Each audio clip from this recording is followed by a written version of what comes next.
പാലക്കാരുടെ സ്വന്തമായിട്ടും എന്തുകൊണ്ടാണ് കഴിഞ്ഞ തെരഞ്ഞെടുപ്പിൽ പാലക്കാർ താങ്കൾക്കൊരു അവസരം നൽകാതിരുന്നത് എന്ന് തോന്നിയിട്ടുണ്ടോ?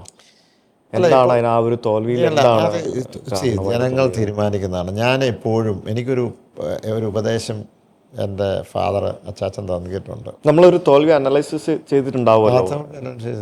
നല്ലപോലെ ചെയ്തിട്ടുണ്ട്. ഞാൻ അനലൈസ് ചെയ്തിട്ടുണ്ട്. ഞാൻ മൂവാറ്റുപുഴ പരാജയപ്പെട്ടിട്ടുണ്ട്. മറന്നുപോയി. ഞാനത് തുറന്ന് പറയുന്നതാണ്. അല്ല, അത് ആദ്യത്തെ പരാജയം. ഒരു കുഴപ്പമില്ല. ഞാൻ മൂവാറ്റുപുഴ പരാജയം. അതും എങ്ങനെയാണ് പരാജയപ്പെട്ടത്?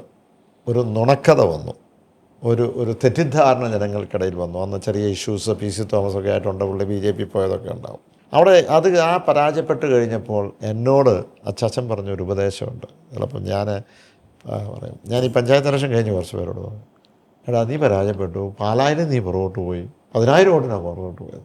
പക്ഷെ ഒരു കാര്യം നീ ഒരു മനസ്സിൽ ചിന്തിച്ചോണം, നിനക്കെല്ലാവരും വോട്ട് ചെയ്തു, എല്ലാവരും നിനക്ക് വോട്ട് ചെയ്തു.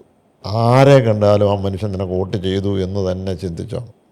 അത് വലിയൊരു ഉപദേശമായിരുന്നു. ഞാൻ ഒരിക്കലും എൻ്റെ ഒരു കറുത്ത മുഖം 100% എനിക്ക് വോട്ട് ചെയ്യാത്തവരെ പോലും ഞാൻ ഒരിക്കലും ഒരു കറുത്ത മുഖം കാണിച്ചിട്ടില്ല.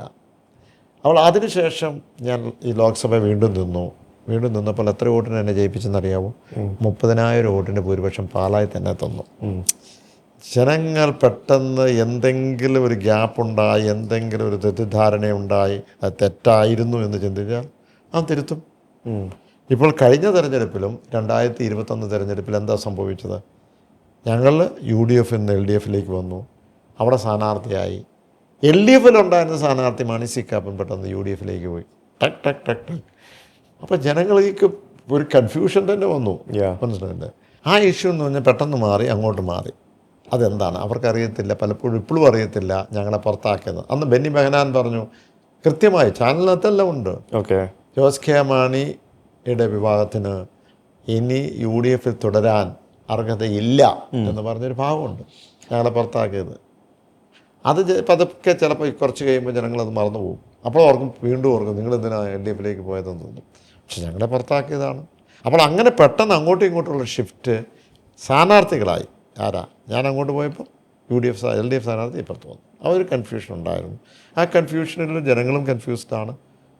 അപ്പോൾ ജനങ്ങൾ സ്വീകരിച്ചില്ല. പക്ഷേ ഞാനിപ്പോൾ പൂർണ്ണമായിട്ട് വിശ്വസിക്കുന്നു ആ തെറ്റിദ്ധാരണകളൊക്കെ മാറി. മാത്രമല്ല പാലായുടെ പുരോഗതിയിൽ ഞാൻ പറഞ്ഞല്ലോ, പാലായ ഒരു ബ്രാൻഡ് നെയിമാണ്. താങ്കളും പാലായെ പറ്റി എത്രയോ കാര്യങ്ങൾ പറഞ്ഞു, പാലായിക്കൂടെ പോയി. അതിലൊക്കെ ഈ കഴിഞ്ഞ 7 വർഷം കൊണ്ട് നമ്മൾ പുറകോട്ട് പോയിട്ടുണ്ട്. ആ തിളക്കം അതിന് മങ്ങിയിട്ടുണ്ട്. അപ്പോൾ അത് തിരിച്ച് നമുക്ക് കൊണ്ടുവരേണ്ടതുണ്ട്. അത് ആഗ്രഹിക്കുന്ന വളരെയധികം ജനങ്ങളുണ്ട്.